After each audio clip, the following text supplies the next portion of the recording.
Hi, ನನ್ನ ಹೆಸರು ಜೀವ ಅಂತ. ನನ್ನ ಟ್ರೈನ್ ಬರೋಕ್ಕಿನ್ನ ಹಾಫ್ ಆನ್ ಅವರ್ ಇದೆ. ನಮ್ಮ ಲವ್ ಸ್ಟೋರಿ ಹೇಳ್ಬಿಡ್ಲಾ?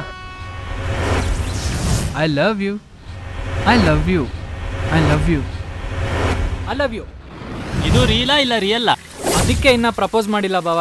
98 ಹುಡುಗಿರ ಮೇಲೆ ಲವ್ ಆಗಿದೆ. ಅದೇನು ಹಾರ್ಟೋ ಟಾಯ್ಲೆಟೋ?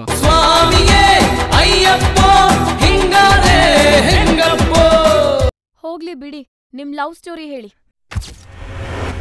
ಆಕ್ಚುಲಿ ನಾ ಇನ್ನ ನಿಮಗೆ ಪ್ರಪೋಸ್ ಮಾಡಿಲ್ಲ ಅಲ್ಲ? ಆಕ್ಚುಲಿ ನಾ ಇನ್ನ ನಿಮಗೆ ಪ್ರಪೋಸೇ ಮಾಡಿಲ್ಲ. ಆಕ್ಚುಲಿ ನಾನು ಇನ್ನ ನಿಮಗೆ ಪ್ರಪೋಸೇ ಮಾಡಿಲ್ಲ ಅಲ್ವಾ? ಆ ಮೇಘಲ ಮನೆ ಚೆನ್ನಿ ನಾನು ನೋಡೋಕೆ ಅಂತ ಬತ್ತಿದ್ದು, ಅವಳು ಬಿಟ್ಟಿಲ್ಲ. ಈ ಹುಡುಗಿರಲ್ಲಿ 2 ವಿಧ. ಒಂದು ಕೈ ತೊಳ್ಕೊಂಡು ಮುಟ್ಟೋದು, ಎರಡನೇದು ಮುಟ್ಟದ ಮೇಲೆ ಕೈ ತೊಳ್ಕೊಳ್ಳೋದು. ನಂಗೆ ಒಂದೇ ಒಂದ್ಸಾರಿ ಪ್ರಪೋಸ್ ಮಾಡ್ತೀಯಾ?